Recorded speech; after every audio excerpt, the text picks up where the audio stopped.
Welcome to another episode of The Brand Called You, a podcast and podcast show that brings you leadership lessons, knowledge, experience, and wisdom from hundreds of successful individuals from around the world. I am your host, Ashutosh Garg, and today I'm delighted to welcome a very accomplished, multifaceted individual from Thailand, Mr. Andrew Stotz. Andrew, welcome to the show. Ash, thanks for having me. And hello, fellow risk takers. Wonderful. Andrew is the CEO of Stotz Investment Research. He's the co-founder of Coffee Works.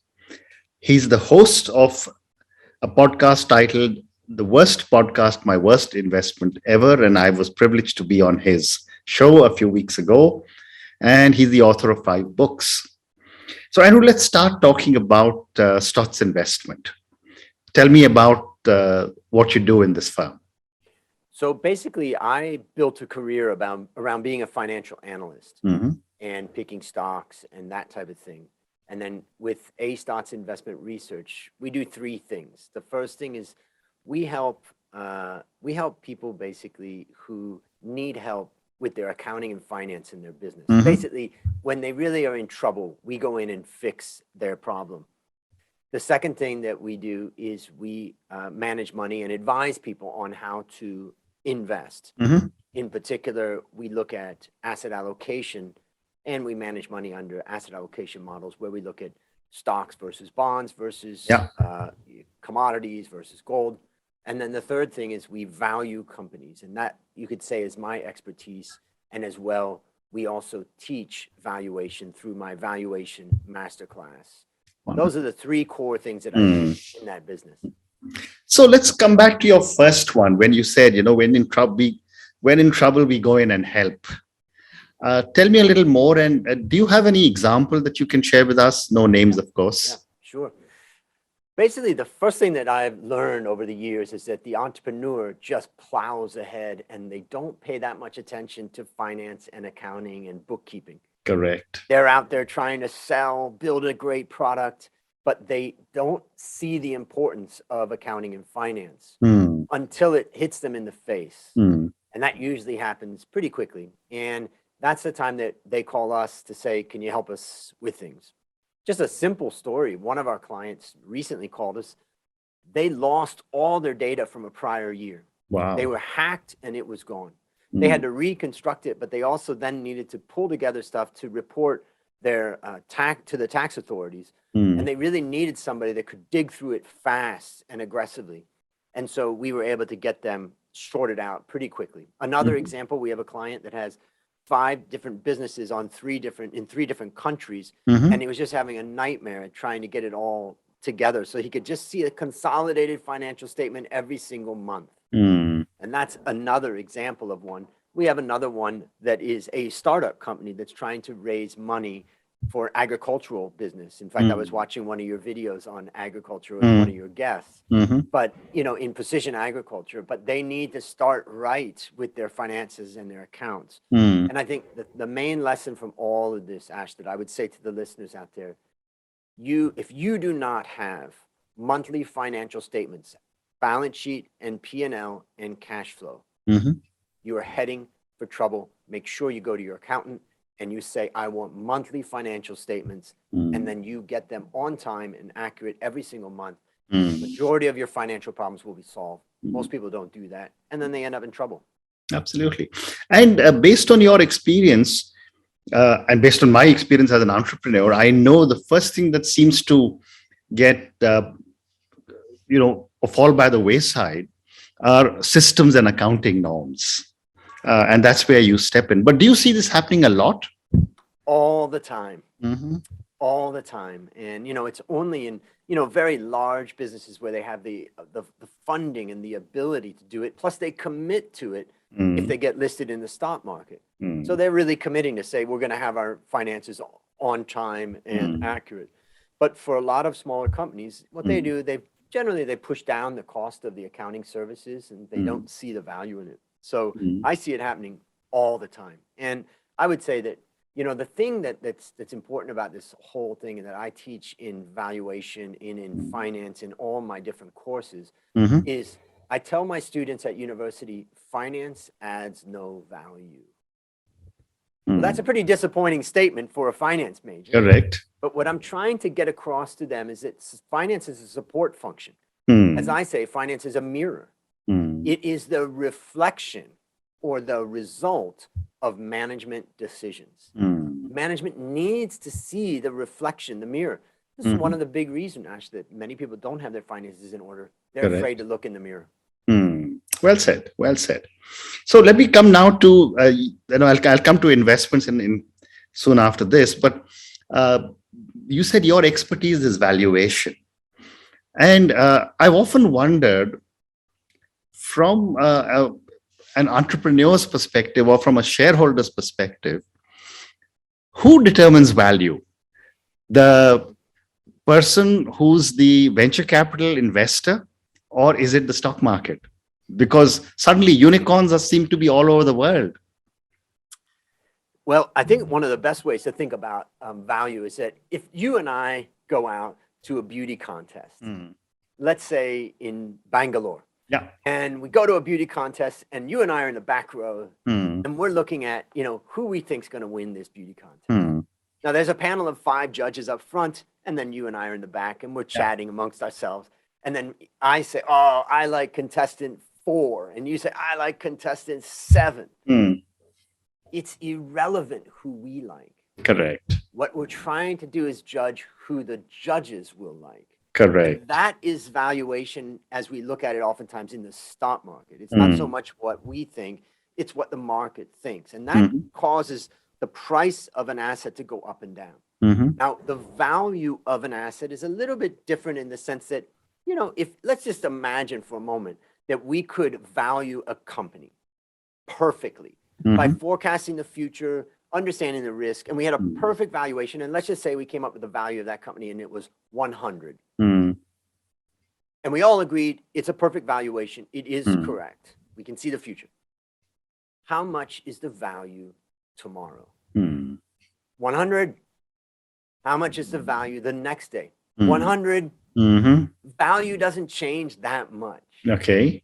So the first thing, we start from a theoretical structure of saying we know perfect information. If we know perfect information, we can say value doesn't change that much.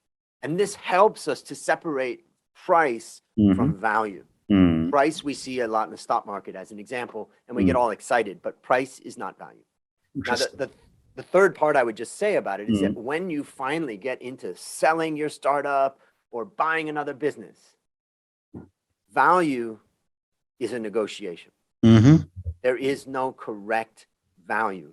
Correct. It is a negotiation. And that's, I think, what many people think when they think about valuation is that, well, if I just get the right person, or if I get the right structure, I can then calculate the value. No, there's just too many unknowns in valuation that we have a structure and we have an estimate and then we have a negotiation. Fascinating. Very, very interesting. And let me come to the third pillar of Stotz investment, which is investments. I wanted to ask you, when you look at investments, how are you differentiating yourself from so many other people who claim to offer investment advice? Yeah, that is the challenge ultimately. And I think, just the topic of your podcast and your book and your experience about the brand called you have to ask the question, what's your unique selling proposition? What's your unique proposition? And if you go into the dictionary and you look up the word unique, you'll find out that it says something that nobody else can do. And pretty much every single thing that we come up with that we think is unique is probably not. But if I think about my unique combination of skills, it's 2 things. Number one, over decades, I have constructed a structure for investing. I call it FVMR. Fundamentals, valuation, momentum, and risk. I look at every stock, I look at every sector, I look at every asset class in this framework. So number one, I'm very different from other people that may say, oh, I feel like this is going to be a good investment. No. I put it through a framework. The second thing that I would say that makes me unique is I have iron discipline. I only look at my stock investments every 3 months.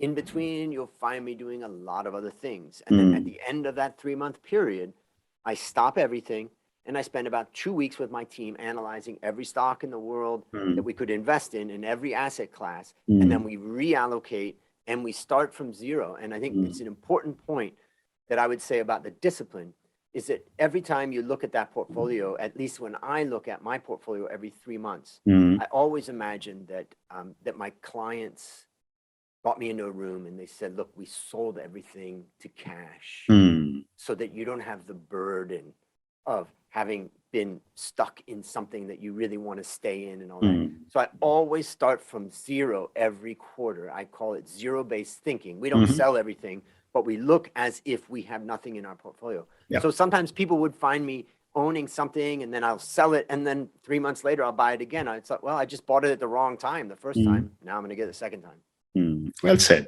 And yet, Andrew, I've often debated this with wealth managers and private bankers. The wealth of an individual is not just equities, mutual funds, and cash. Most of us in our portfolio have property, have jewelry, have art, and a whole lot of other very, very valuable items. Why is it that when we talk investment advice, we only look at cash and money? So the first reason why I look at it that way is because as an advisor, as a person working with people with money, I generally don't have much control over what they're going to do with their jewelry, their land, their house. We can look at the whole picture of that. And it should be that an investment advisor does look at that whole picture. That should be the case. But the place where an investment advisor probably has the most flexibility to act would be in the stock market, bonds, that type of thing. And that's probably the reason why we end up there. Now, it's also a reason why I do not, for majority of my clients, I don't invest in real estate. Like a lot of people want to invest in REITs or real estate investment trusts and things like that. I don't invest in that type of thing for my clients because I know they already have property exposure. And REITs are very different. And for people that really are into the markets and stuff, I have a lot more that I talk about that. But that's generally what I do is try to help position the portfolio, understanding that, yes, there are other assets out there. Very interesting. One more question about investment, and then I move to your podcast. At every age level, the risk appetite changes. I'd love to get your perspective on how the young, when I say young, people who are now getting into leadership roles, the millennials and the Gen Zs, how are they beginning to look at investments and how are they planning? So I wrote a book called How to Start Building Your Wealth Investing in the Stock Market. And I wrote it for women. In fact, I wrote it for 5 women, just 5. Okay. Those are my 5 nieces. And I don't have any nephews and I haven't yet got married. So I don't have any children. Okay. So my 5 nieces, I thought, what would be a gift that Uncle Andrew could give them? Well, I'm an expert in the area of finance, so why don't I tell them how to invest? When each of them turned 18, I gave them $3,000 and helped them set up an account at Vanguard. And I wrote this book and tried to teach them that actually, for most people, you could probably do it on your own. If someone's high net worth, they've got a lot of money, there's a lot more issues related to tax and all that. But for a typical person, a young person, you can start by owning every stock in the world. In fact, for the listeners out there that are thinking, oh, I want to start, but I don't know where to start. Well, first of all, you can just download my book for $10 on Amazon or whatever it is, $9, and you can go through it. But the main point is that we have mutual funds now and ETFs that own every stock in the world. Once you've got every stock in the world, it's a great place to start. Just start contributing to that fund and you'll get equity exposure. So the first thing that I always tell people is to start in a simple sort of way. But the other thing that I would say to answer your question is 110 minus your age. If you're 20 years old, 110 minus 20 means 90% of your money should probably be in the stock market. Oh, wow. When you're 30, 110 minus your age of 30, now you should be at about 80%. And then 70 and 60. If you follow that as a general rule, now you could say in the beginning of your life, when you're 20 to 25 or even 20 to 30, you could be 100% in the stock market. But I like people to begin to build a habit of having bonds in a portfolio, because it just is a good thing to have, particularly as you get older, because you don't want to lose the money that you've got. Amazing. This is such an amazing solution that you've given in my conversation with you. 110 minus your age is the percentage you should have in stocks. Amazing. So, Andrew, let's now move to your podcast.